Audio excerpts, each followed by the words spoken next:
Along the path we parted ways. I walk the night, you tread the day, and we forgot we slept in knots all on the sunset coast. We shared our meals, we shared our songs, by candlelight or by the sun. I know you've sung 1,000 more, all since the time you've gone. Hello everyone, this is Chad Redding here with Ruck Rabbit Outdoors. We are once again today back in my home forest here in Michaux State Forest in south central Pennsylvania. Me and my other partner with Ruck Rabbit Outdoors, Tom T.D. Cusack, have been traveling a lot lately. I don't know if you guys saw, but we were at the Gather Thing down in West Virginia probably about a month or so ago. And we were just recently at the Paw Paw Festival in York County, PA, which is also here in south central Pennsylvania. So today I'm just out along another familiar stretch. If you guys watched my video on the Appalachian Woodsman's Pack, we are back on Camp's Trail today. And what I'm doing is I'm just out scouting for some possible camping spots for us to use later here in the year. It's the end of September, beginning of October, so it's officially fall, but fall hasn't quite gotten here yet. The trees are still a lot of greenery, as you can see around me, and it's still kind of warm. It's supposed to be up into the 70s today, so even though this morning is a little chilly with some dampness, we had a lot of rain last night, so everything's a little wet, which is fine. But so I figured I'd get out this morning, do a quick brew and breakfast. I'm gonna have a simple breakfast and some coffee. I also have some new to me gear. I have some actual antique gear that's from the early 1900s. Some of it is World War I surplus from 1918 and 1917.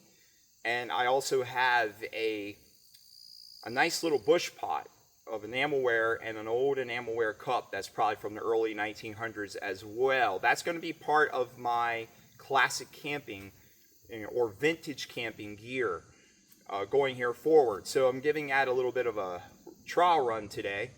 So with that in mind, let's get moving and get on down the trail here so we can get this show going.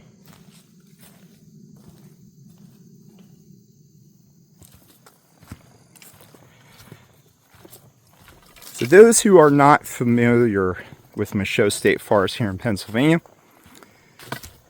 we are on Camp's Trail, like I just mentioned. And that is a trail that is on what is called the Big Flats area. And I know I've mentioned that on other videos, and it's basically a plateau area. It's a big flat ridge, henceforth the name Big Flats. Very original, I know. That runs basically like a spine through the South Mountains here in Michaux. Camp's Trail starts at a haul road, runs along through the Big Flats, actually goes through the center of Rocky Knob Trail, which is actually a lollipop trail, which means it comes in on one entrance, loops around, and comes back on the same entrance, henceforth shaped like a lollipop.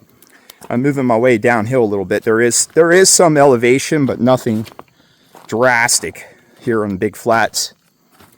You can see it.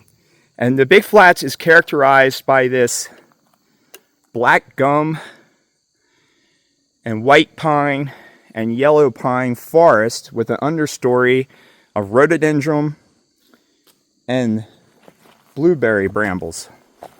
Which you can see, this is the blueberry brambles right there. And that's the rhododendron right there. So that's pretty characteristic of the Big Flats area. And Michaux is kind of cool because you get into, it has very different environments in it, depending. You could be on one trail here on the Big Flats and be in this in the big flat style forest. And the next thing you know, you drop down into a hollow and you're in a hemlock woods. You know, it's totally different. Like Dark Hollow is a totally different environment versus the where the Appalachian Trail is on the mountain above, which is similar to this. So most of Michaux on the top of the mountains has this style of environment. And the mountains could be made of different stuff here. We'll have some that are very sandy. There actually are sand mines here in the South Mountains. Then you got some that are more like quartzite and other rocks, and you have igneous rocks. So it's a very unique landscape. And these woods were definitely different than the ones I encountered in West Virginia. So what we're going to be doing is we're going to be walking along this trail. And what I did is I looked at the map and I found a creek area, the head of a creek, that flows down the mountain into Birch Run. And the last time I was here with my son. And what we did is we just kind of did a quick in and out, traveled as fast as we could in a certain amount of time. And we got close to the area, but we didn't actually camp at it because we were losing light because we had a late start. So what I'm going to do today is actually find that spot, which we did later, and check it out in better detail. So that's typically what we'll do is I'll pick a spot on a map, look at the way look for water features and the way the land runs, and go check it out. You know, you run a scouting trip like this. So you can see it's starting to open up a little bit here. I'll pan out so you guys can see. It's a little more open. Now, as soon as you get off trail, you get into these brambles, and those are all waist high. I've been doing a lot of camping here lately. I like to pick a spot, an area, and really explore it in detail. And I've just started camping here recently. Before it was mostly more of the lower end, the southern part of Michaux. Even though I do get all over the woods here. But I'm just trying to find more spots for us. And just to, you know, try not to camp in the same place twice. Trail runner go by, so we're going to edit that out, obviously. Anyhow, what we try and do is I try and find more than one spot to camp in this forest. So that way we don't put a ton of pressure on a single campsite. Because when you continuously go back to a different place, you use up all your resources. You start to foul it with your waste. You start to use up all the wood, and so on and so forth. So we tend to only try and go to a campsite once a year at the most, and at different times. So we're moving through here. Now I know from last time I was here, if you guys watched the Appalachian Woodsman's pack, its first run, which that pack is going to get used again, trust me. You know that there are a set of springs here, which are not the creek I'm looking for. So those are not the creeks you're looking for. So we will pass through that area. Should be getting here soon. And you see a lot of bouncing. I'm going over some rough terrain. I mean, the elevation's not bad, but there's a lot of rocks that we're moving through. So, oh, looks like the spring dried up. So it has been pretty dry lately. Other than recently, we just got some rain last night, but has been dry. So that's another reason why I scout these areas. We try and find a spot that has water available. And this is on the map, and I want to see if it's a spring that runs all the time. Because not all springs run. Not all are reliable. So you got to check them out at different times of year. So, all right, we're going to make some time here. There you can see the rocks I'm going to be going over. gonna make some time here and try and get in. We only have so much time this morning. We are on a little bit of a time limit, unfortunately, and I do want to make some breakfast. I have not had anything to eat. I'm gonna make myself work for my breakfast. All right, we are in the area. I do believe this is it here. Looks very much similar to what I saw a couple months ago. I do not know if we have any running water. We're going to find out here in a minute. Nope. It has completely dried up. You can see there, those are logs there that people put across the water. So this spring, this time of year, which would be late summer, early fall, is definitely dried up.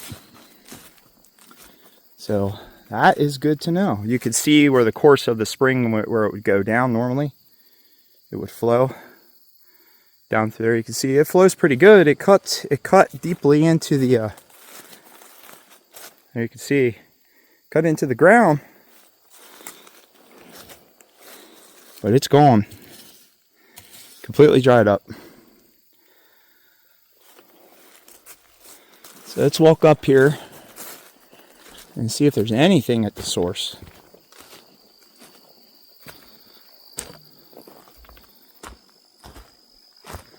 I did bring water with me, so that is not a problem. I don't need it for this trip. But this is good to know. And this is why, before we do any backcountry trips, I like adventure. Don't get me wrong. I like trying new places and new things. This is why I'll do a scouting run like this if I can.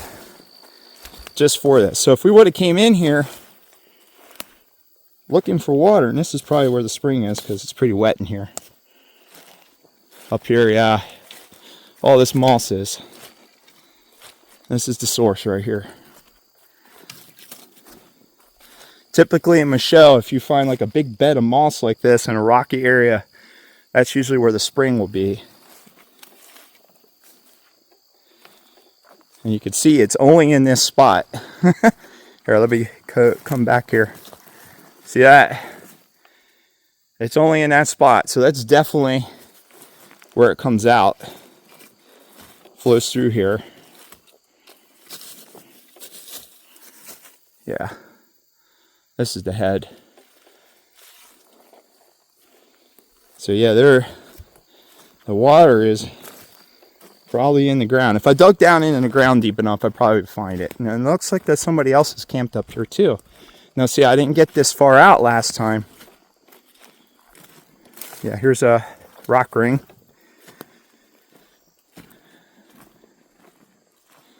Used relatively recently. There's some paper in there. What's this up here? Somebody leave their trash, or they leave their gear. Looks like someone uses this spot pretty often.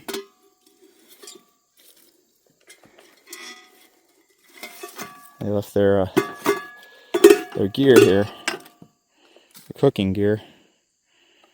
Looks like they plan on coming back at some time. But so I would definitely avoid this particular campsite. But you could see there was water here at one time. So knowing that, this will probably, we'll wait to come back here in the winter when it's possibly running. We are, however, going to still have breakfast here, and you can see it's relatively flat. So it's a nice camping area. It's flat, it's open, and it's hard here in the big flats to find where the scrub is low like that. So we will definitely use this another time. I'm going to use this for the little day trip here today. We're going to find a spot and we're going to do a little brew and breakfast. So now I just got to decide where I'm going to set up at. That's the question. Yeah, you could definitely see this is where the stream typically runs, like I said, and it's dry as a bone.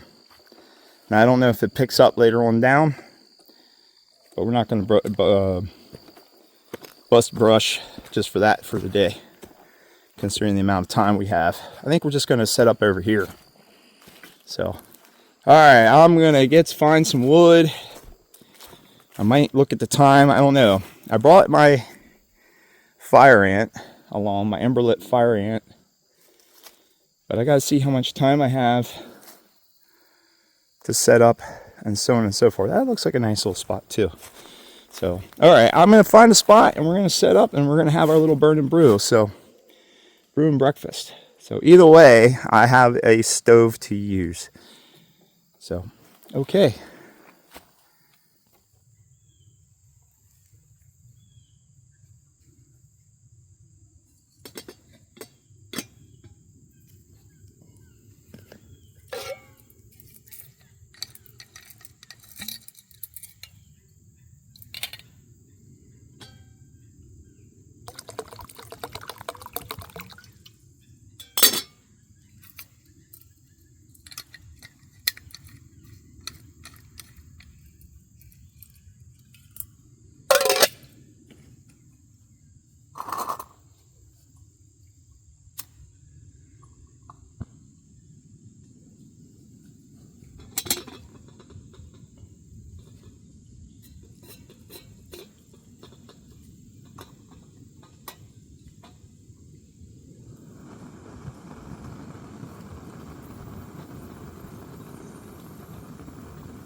Hot. Oh, good.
Oops.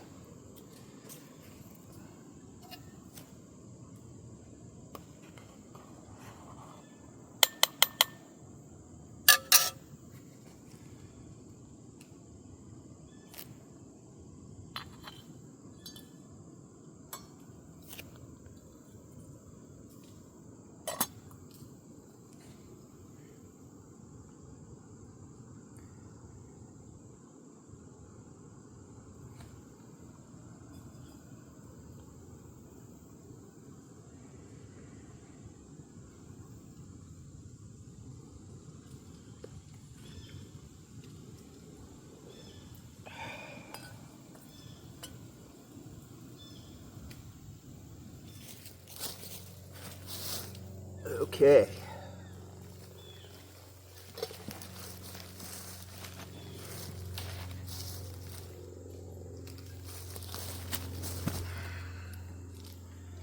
So,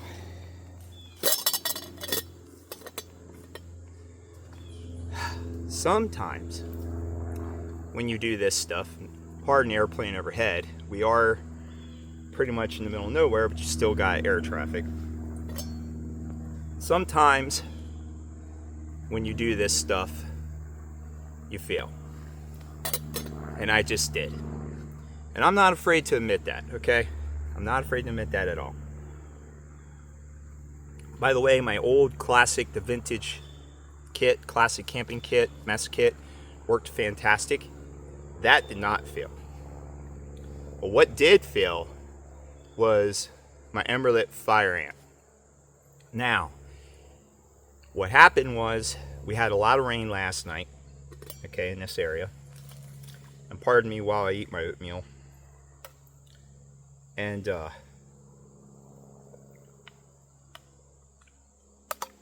pretty hot. Good stuff. Walnuts, oatmeal, and maple sugar. So if you want to carry maple syrup into the woods, use maple sugar because it's dry. Anyhow, what happened was we had a lot of rain last night in this area. And I knew that.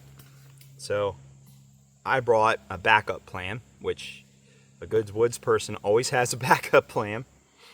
I brought my MSR pocket rocket. So I got the Emberlit lit, went through all the motions, but it never got hot enough to boil my water.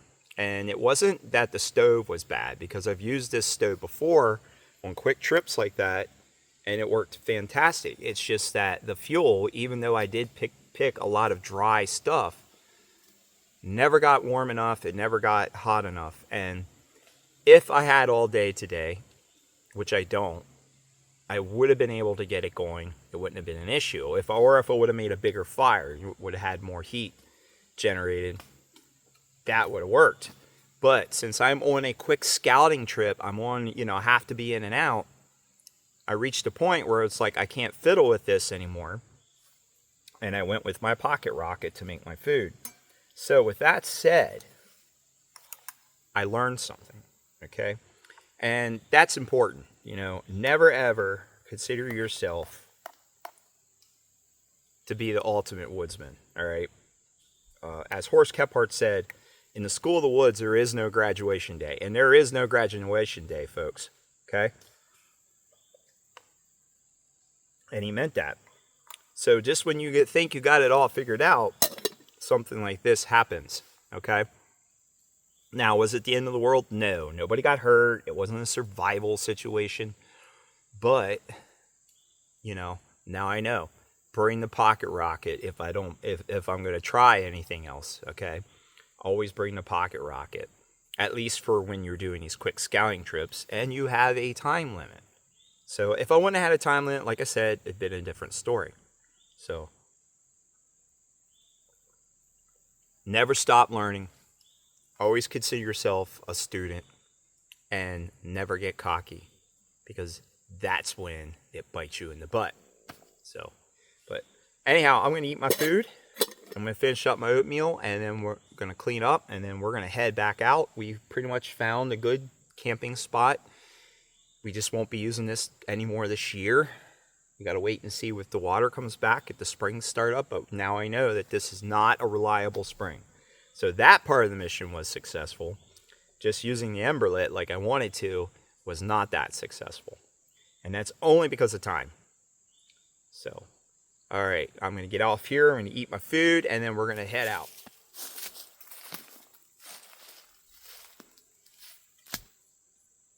So that concludes our little trip here. I hope you guys enjoyed it like I did. You know, we learned some things. And if you like what you see, make sure you like and subscribe. And next time we'll be out, we'll actually do a full-blown camping trip instead of a quick in-and-out woods bumming trip, as I like to call it.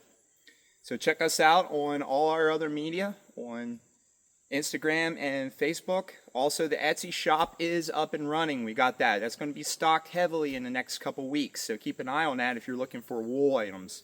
We still have some knives on there, but we're also going to be having some wool items on there.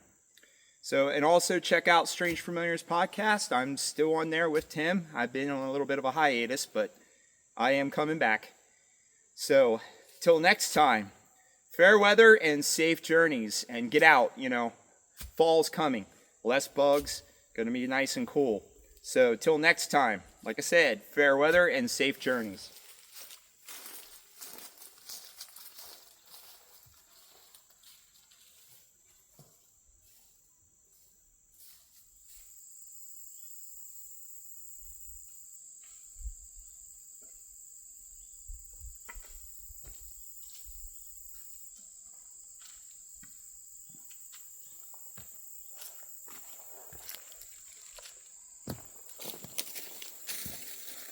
It is you've flown away, my friend. I think on you today.